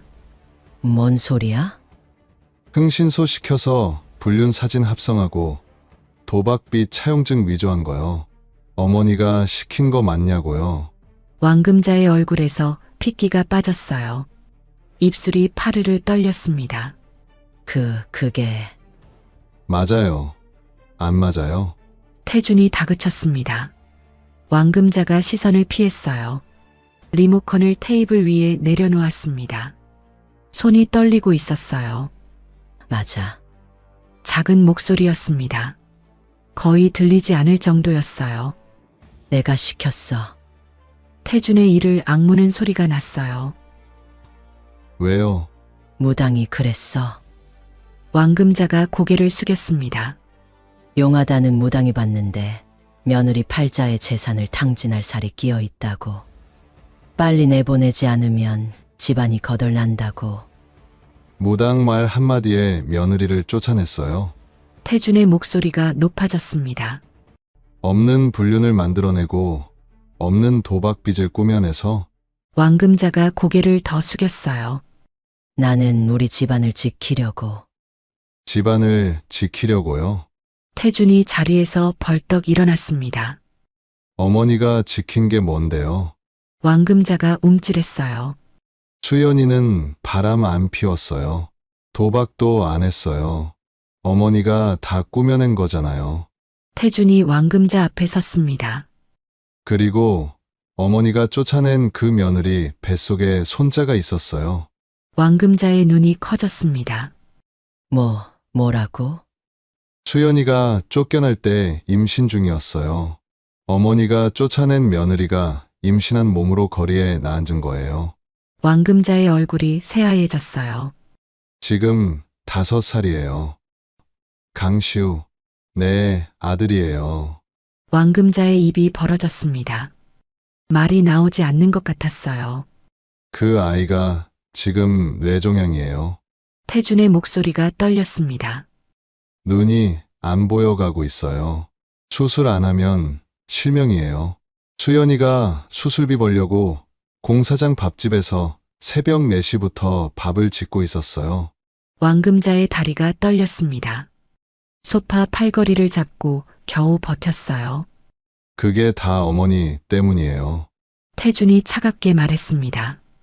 어머니가 무당말 믿고 수연이를 쫓아냈으니까 수연이가 혼자 아이를 낳고 혼자 키우고 혼자 병원비를 벌어야 했던 거예요.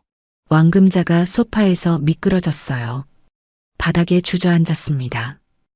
몰랐어. 임신한 줄 몰랐어. 몰랐으면 됐어요. 태준의 눈이 이글거렸습니다.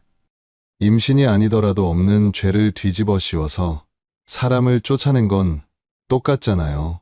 왕금자는 대답하지 못했어요. 바닥에 앉은 채로 어깨가 들썩거렸습니다. 울고 있는 것 같았어요. 태준아, 엄마가 잘못했어. 엄마가 미쳤었어. 알아요. 미친 짓이었죠. 태준은 뒤돌아섰어요. 어머니, 나 오늘 한 가지 말하러 왔어요. 왕금자가 고개를 들었습니다. 눈물에 젖은 얼굴이었어요. 수연이가 용서하지 않으면 어머니랑 연 끊을 거예요. 왕금자의 얼굴이 일그러졌습니다. 태준아, 그게 무슨... 수연이한테 가서 사과하세요. 진심으로 무릎 꿇고 빌어보세요. 태준이 현관 쪽으로 걸어갔어요. 수연이가 용서하면 다시 얘기해요. 용서 안 하면 그걸로 끝이에요. 태준아, 왕금자가 뒤에서 불렀습니다. 태준아, 엄마를 버리지 마. 엄마는 너밖에 없어. 태준은 멈추지 않았어요. 현관문을 열었습니다. 6년 전에 수연이도 어머니한테 매달렸어요. 울면서 바람 안 피웠다고 사정했어요. 근데 어머니 뭐라고 하셨어요? 왕금자의 어깨가 움찔했습니다. 시끄러. 당장 꺼져. 그렇게 소리 지르고 내쫓으셨잖아요. 태준이 뒤돌아보지 않고 말했어요. 수연이가 당한 거 생각하면 지금 어머니가 매달리는 건 아무것도 아니에요. 문이 닫혔습니다. 태준은 차에 올라탔어요. 비서실장이 물었습니다. 병원으로 가시겠습니까? 응. 태준은 창밖을 바라봤어요. 본가의 높은 담장이 점점 멀어졌습니다. 어머니와의 추억이 가득한 집이었어요. 하지만 지금은 돌아가고 싶지 않았습니다. 수연과 시우, 그들이 있는 곳이 태준의 자리였어요. 차가 병원으로 향했습니다. 밤하늘에 별이 떠 있었어요. 태준은 눈을 감았습니다. 내일부터 시우의 수술 준비를 시작해야 했어요. 시간이 없었습니다. 수술 날짜가 잡혔습니다. 열흘 뒤였어요. 태준은 국내 최고의 신경외과 전문의를 수소문했습니다. 소아 뇌종양 수술 성공률이 가장 높다는 교수를 찾아냈어요. 수술 전 검사가 시작됐습니다. 피검사, MRI, 심전도. 시우는 주사를 맞을 때마다 울지 않으려고 입술을 꽉 깨물었어요. 5살짜리가 이를 악무는 모습이 태준의 가슴을 찔렀습니다. 태준은 매일 병원에 왔어요. 회사 일을 줄였습니다. 시우와 밥을 먹고 그림책을 읽어주고 복도를 산책했어요. 시우가 눈이 흐려서 그림책을 못 볼 때면 태준이 소리내어 읽어줬습니다. 아저씨, 티라노는 팔이 왜 짧아? 글쎄, 왜 짧을까? 내 팔은 길지. 시우가 짧은 팔을 쭉 뻗어 보였어요. 태준이 웃었습니다. 응. 시우 팔 엄청 길다. 수술을 닷새 앞둔 날 오후였습니다. 태준은 1층 매점에서 시우가 좋아하는 요구르트를 고르고 있었어요. 비서실장에게 전화가 왔습니다. 회장님, 큰일 났습니다. 목소리가 다급했어요. 뭔데? 어머님께서 병원으로 오고 계십니다. 회장님이 병원에 계시다는 걸 아신 것 같습니다. 태준의 표정이 굳어졌어요. 막아. 이미 로비에 도착하셨습니다. 제가 막으려고 했는데 뿌리치고 엘리베이터에 타셨습니다. 태준은 요구르트를 내려놓고 뛰었습니다. 엘리베이터 앞에서 버튼을 연타했어요. 문이 열리자마자 뛰어들어갔습니다. 3층. 문이 열렸어요. 복도 저 끝에서 왕금자의 뒷모습이 보였습니다. 비싼 한복 차림이었어요. 한 손에 하얀 봉지를 들고 성큼성큼 걸어가고 있었습니다. 302호를 향해서 태준이 달렸어요. 어머니, 왕금자는 듣지 못했습니다. 아니, 들었는데 무시한 거였어요. 왕금자가 302호 문을 벌컥 열었습니다. 태준도 거의 동시에 뒤에서 도착했어요. 병실 안이 보였습니다. 수연이 침대 옆에 앉아 시우의 머리를 쓰다듬고 있었어요. 시우는 그림을 그리고 있었습니다. 평화로운 장면이었어요. 왕금자가 소리쳤습니다. 이것들이 여기서 뭐 하는 거야? 수연이 화들짝 놀라 고개를 돌렸어요. 왕금자를 보는 순간 얼굴이 굳어버렸습니다. 왕금자가 하얀 봉지를 열었어요. 소금이었습니다. 수연을 향해 확 뿌렸어요. 하얀 소금이 수연의 얼굴과 옷에 쏟아졌습니다. 이 뻐꾸기 같은 년아. 왕금자가 악을 썼어요. 어디서 근본 없는 씨를 달고 와서 내 아들을 홀려. 태준이 왕금자의 팔을 잡았습니다. 어머니, 그만하세요. 왕금자가 태준의 손을 뿌리쳤어요. 생각보다 힘이 셌습니다. 너도 홀린 거야. 전현한테 홀려서 정신을 못 차리는 거야. 왕금자가 다시 소금을 움켜쥐었어요. 이번에는 시우를 향해 뿌리려 했습니다. 저것도 마귀 새끼야. 무당님이 말씀하셨어. 2년 뱃속에 든 게 집안을 망칠 거라고. 시우가 겁에 질렸어요. 그림을 그리던 크레파스가 바닥에 떨어졌습니다. 이불 속으로 파고들었어요.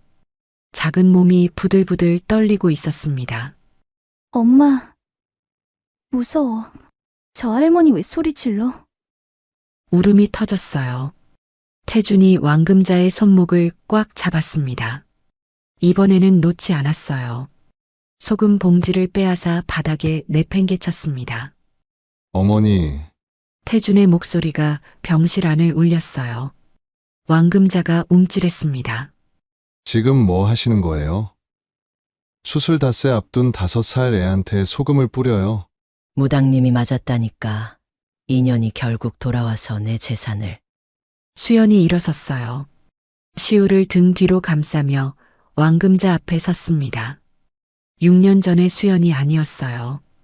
그때는 무력하게 당하기만 했습니다. 하지만 지금은 뒤에서 시우가 울고 있었어요. 수술을 앞둔 아이가 겁에 질려 떨고 있었습니다. 물러설 수 없었어요.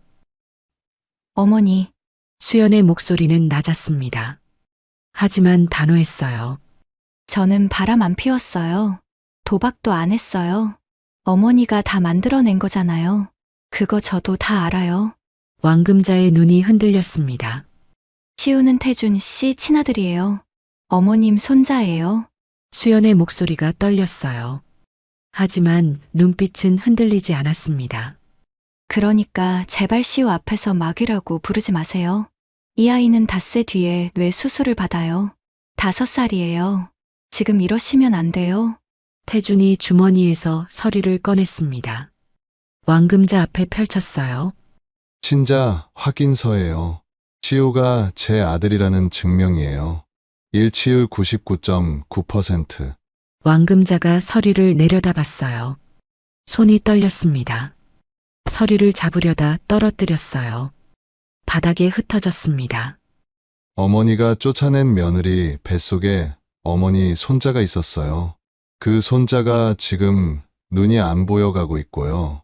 태준의 목소리가 떨렸어요. 이게 다 어머니가 한 짓 때문이에요. 어머니가 없는 죄를 만들어서 수연이를 쫓아냈으니까 이렇게 된 거예요. 왕금자의 무릎이 꺾였습니다. 바닥에 주저앉았어요.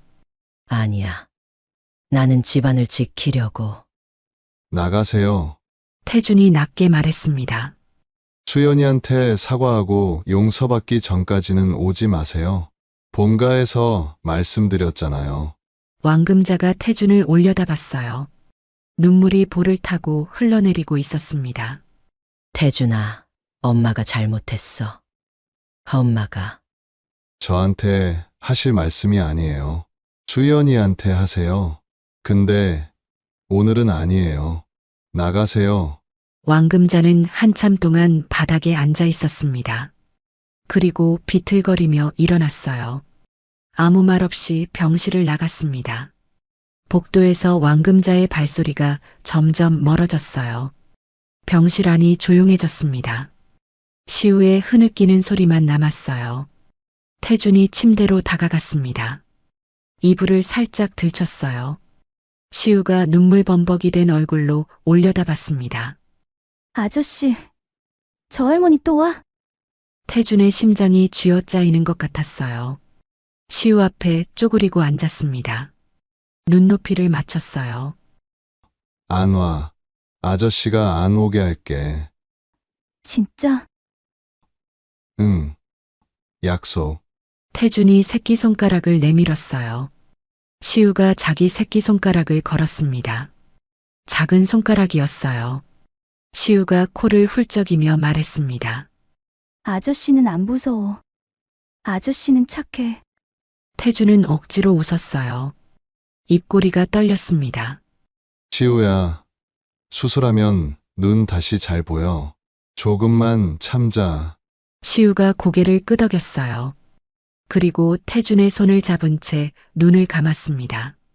금방 잠이 들었어요. 태준은 시우의 손을 한참 동안 놓지 못했습니다. 수연은 창가에 서 있었어요. 어깨에 소금 자국이 남아 있었습니다. 태준이 조용히 다가왔어요. 수연의 어깨에 묻은 소금을 털어냈습니다. 괜찮아? 수연은 고개를 끄덕였어요. 6년 전에도 당했으니까요. 짧은 대답이었습니다. 태준은 아무 말도 하지 못했어요. 익숙하다는 듯이 말하는 수연이 가장 아팠습니다. 이제 안 그래. 다시는 이런 일 없게 할게. 수연은 대답 대신 잠든 시우를 바라봤어요. 눈물 자국이 남은 작은 얼굴. 수연이 낮게 말했습니다. 시우 수술만 잘 끝나면 돼요. 지금은 그것만 생각할래요? 태준은 고개를 끄덕였습니다. 창밖에 밤이 내리고 있었어요. 닷새 뒤면 수술이었습니다. 수술날이 밝았습니다. 태준은 새벽같이 눈을 떴어요. 잠을 거의 자지 못했습니다. 병원 보호자 대기실에서 뜬 눈으로 밤을 보냈어요. 세면대에서 얼굴을 씻었습니다. 거울에 비친 자기 얼굴이 낯설었어요. 눈이 퉁퉁 부어 있었고 수염도 덥수룩하게 자라 있었습니다. 태진건설 회장의 모습은 온데간데 없었어요. 그냥 아이 수술을 앞둔 아버지였습니다. 수술실 앞 복도에서 수연과 시우가 기다리고 있었어요. 시우는 수술복을 입고 있었습니다. 하늘색 환자복이 작은 몸에 헐렁했어요. 얼굴이 창백했지만 눈빛만은 또렷했습니다. 태준이 다가갔어요. 시우 앞에 쪼그리고 앉았습니다. 시우야, 무섭지 않아? 조금 무서워. 시우가 솔직하게 말했어요. 근데 엄마가 그랬어. 자고 일어나면 끝이래. 그리고 눈이 다시 잘 보인대. 그래. 자고 일어나면 끝이야. 태준이 시우의 작은 손을 잡았어요. 아저씨가 바로 옆에서 기다리고 있을게. 시우가 고개를 끄덕였습니다. 그리고 태준의 손을 꼭 쥐었어요. 간호사가 다가왔습니다. 시간입니다. 수술실로 들어가야 해요.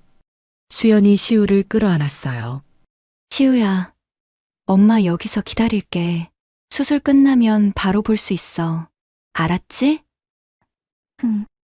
엄마, 걱정 마. 시우가 씩씩하게 말했어요.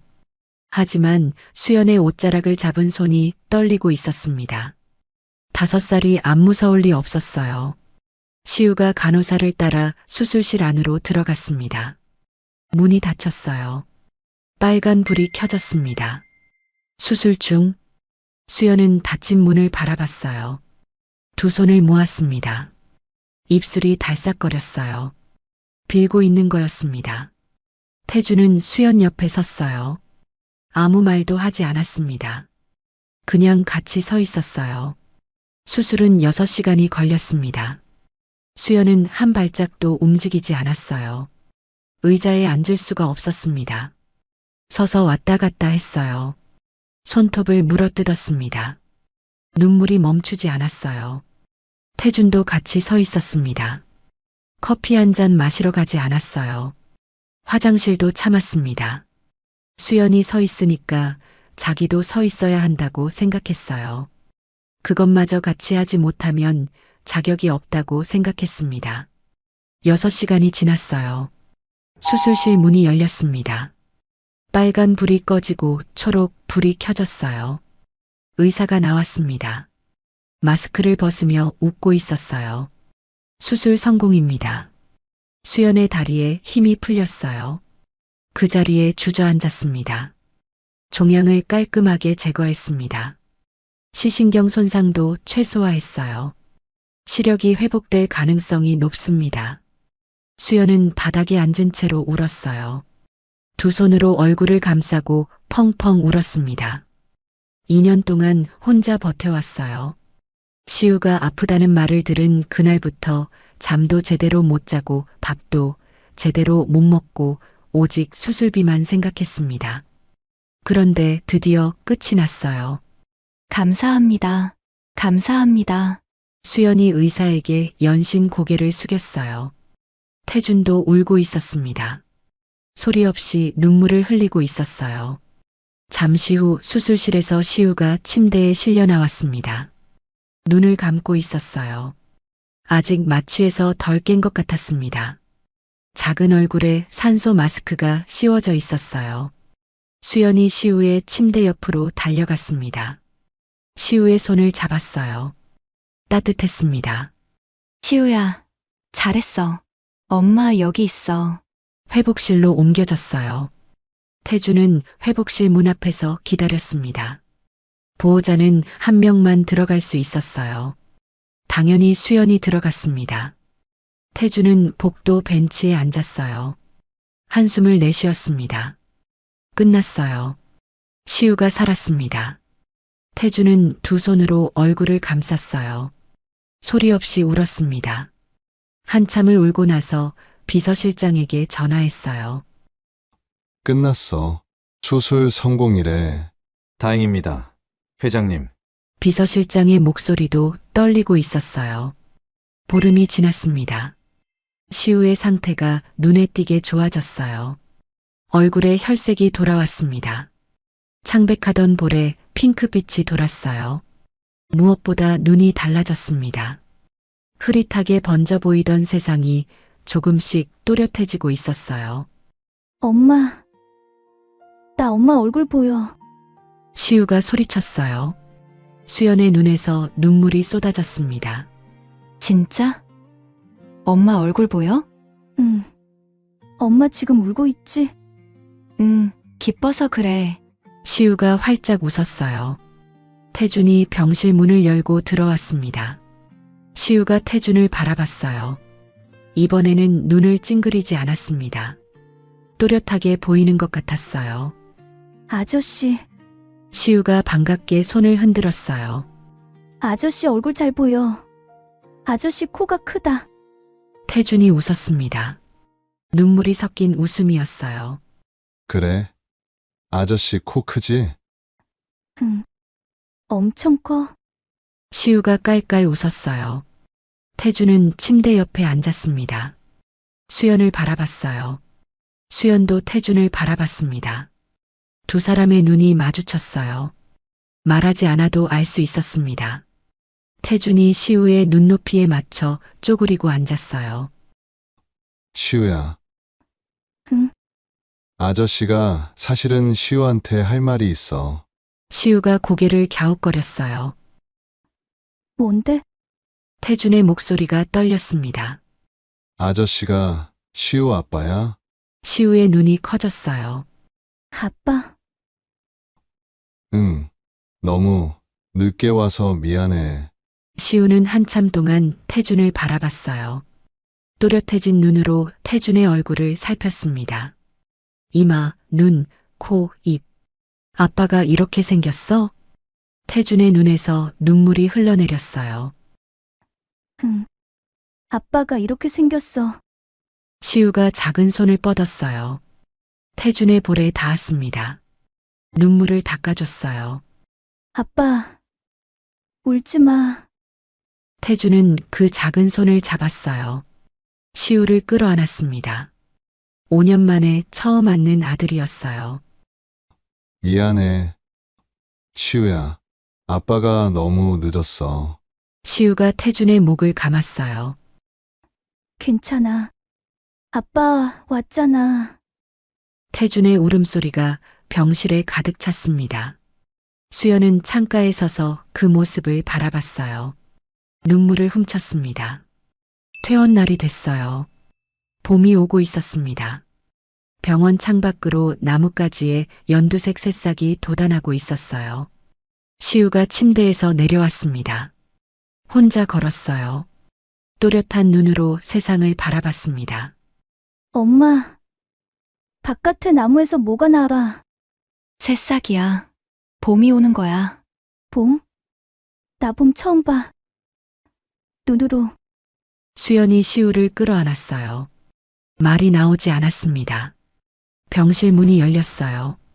태준이 아니었습니다. 왕금자가 서 있었어요. 수연의 표정이 굳어졌습니다. 하지만 이번에는 달랐어요. 왕금자의 손에 소금 봉지는 없었습니다. 대신 보자기에 싼 냄비를 들고 있었어요. 왕금자의 얼굴이 많이 달라져 있었습니다. 머리카락이 더 하얘졌어요. 볼이 푹 꺼져 있었습니다. 수척해 보였어요. 왕금자가 수연 앞에서 멈췄습니다. 한참 동안 말이 없었어요. 그리고 무릎을 꿇었습니다. 쿵! 무거운 소리가 났어요. 어머니, 왜 이러세요? 수연이 당황했습니다. 수연아, 왕금자의 목소리가 갈라졌어요. 내가 잘못했어. 6년 전에 내가 미쳤었어. 왕금자의 어깨가 들썩거렸습니다. 무당말 믿고 없는 죄를 만들어서 너를 쫓아냈어. 내가 임신한 줄도 몰랐어. 혼자서 얼마나 힘들었을지. 왕금자가 바닥에 이마를 찍었어요. 용서해줘. 제발 용서해줘. 내가 평생 빌어도 모자란 거 알아. 그래도 한 번만. 수연은 한참 동안 말이 없었습니다. 눈물이 볼을 타고 흘러내렸어요. 6년 동안 원망했던 사람, 소금을 뿌리고 막이라고 불렀던 사람, 그 사람이 자기 앞에 무릎 꿇고 있었습니다. 수연이 왕금자 앞에 다가갔어요. 무릎을 꿇고 앉았습니다. 왕금자의 어깨를 잡았어요. 일어나세요, 어머니? 왕금자가 고개를 들었어요. 눈물에 젖은 얼굴이었습니다. 어머니, 저도 많이 원망했어요. 많이 미워했어요. 수연의 목소리가 떨렸습니다. 근데 이제 용서할게요. 왕금자의 눈이 커졌어요. 어머님을 위해서 용서하는 게 아니에요. 시우한테 미운 할머니 만들고 싶지 않아서 용서하는 거예요. 수연이 시우를 바라봤어요. 시우가 큰 눈으로 두 사람을 바라보고 있었습니다. 그러니까 앞으로 시우한테 좋은 할머니 해주세요. 평생 갚으세요. 왕금자가 수연을 끌어안았어요. 고마워. 고마워. 수연아. 두 사람이 끌어안고 울었습니다. 왕금자가 눈물을 훔치며 보자기를 풀었어요. 냄비 뚜껑을 열었습니다. 김이 모락모락 피어올랐어요. 미역국이었습니다. 내가 직접 끓였어. 시우 수술 잘 됐다니까 미역국이라도 끓여야 할 것 같아서. 수연의 눈에 또 눈물이 고였어요. 할머니 누구야? 시우가 왕금자를 바라봤어요. 또렷한 눈이었습니다. 왕금자가 시우 앞에 쪼그리고 앉았어요. 시우야, 할머니야, 아빠의 엄마. 시우가 고개를 갸웃거렸어요. 할머니? 나 할머니 있어. 응, 할머니가 맛있는 거 많이 해줄게. 시우가 활짝 웃었어요. 나 핫도그 좋아해. 왕금자가 눈물을 흘리며 웃었습니다. 그래, 할머니가 핫도그도 해줄게. 네 사람이 함께 미역국을 나눠 먹었어요. 병실 안에 웃음소리가 가득했습니다. 태주는 가족을 바라봤어요. 수연, 시우, 어머니. 가슴이 벅찼습니다. 퇴원 수속을 마치고 병원 밖으로 나왔어요. 따뜻한 바람이 불어왔습니다. 봄바람이었어요. 시우가 두 팔을 벌렸어요. 엄마 손, 왼손으로 수연의 손을 잡았습니다. 아빠 손. 오른손으로 태준의 손을 잡았어요. 시우가 두 사람의 손을 꽉 쥐고 걸었습니다. 한 발, 두 발, 세 발. 또렷한 눈으로 세상을 바라보며 걸었어요. 아빠 손을 잡고 걷는 첫 번째 날이었습니다. 수연은 더 이상 새벽 4시에 밥을 짓지 않아도 됐어요. 태주는 5년 동안 놓쳤던 시간을 하나씩 채워갈 거였습니다. 벚꽃이 바람에 날렸어요. 분홍빛 꽃잎이 세 사람 위로 흩날렸습니다. 따뜻한 봄이었어요. 시우가 또렷해진 눈으로 처음 아빠 얼굴을 바라보며 아빠가 이렇게 생겼어? 하고 물었던 그 장면에서 가슴 한구석이 뭉클해지셨을 겁니다. 6년이라는 세월 동안 수연은 단 한 번도 주저앉지 않았습니다. 임신한 몸으로 쫓겨나 갈 곳이 없었을 때도, 보호자 한 명 없이 혼자 아이를 낳았을 때도, 아이가 눈이 안 보여간다는 말에 세상이 무너졌을 때도 그녀는 새벽 4시에 일어나 솥 앞에 섰습니다. 손이 갈라지고 기름에 데어도 숟가락을 놓지 않았어요. 오직 시우를 살리겠다는 마음 하나로 버텼습니다. 어쩌면 이 이야기를 보시며 여러분의 지난 삶이 겹쳐 보이셨을지도 모르겠습니다. 자식 먹이고 입히려고 남들이 꺼리는 일도 마다하지 않으셨던 날들, 억울하고 서러워도 이 악물고 참았던 밤들, 아무도 알아주지 않는 곳에서 묵묵히 두 손을 거칠게 만들어가며 살아오신 시간들이요. 수연의 화상 자국 가득한 손이 꼭 여러분의 세월이 담긴 손과 같아서 남몰래 눈시울을 붉히신 분들도 계실 거라 생각합니다.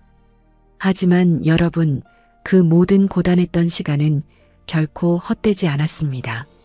수연이 끝까지 포기하지 않았기에 시우의 눈에 다시 빛이 들어왔듯이 여러분이 평생을 바쳐 흘리신 땀과 눈물도 보이지 않는 곳에서 반드시 가장 따뜻한 열매를 맺고 있을 겁니다. 세상이 아무리 차갑고 억울한 일이 가득해도 결국 사람의 마음을 움직이고 운명을 바꾸는 것은 진심이었습니다.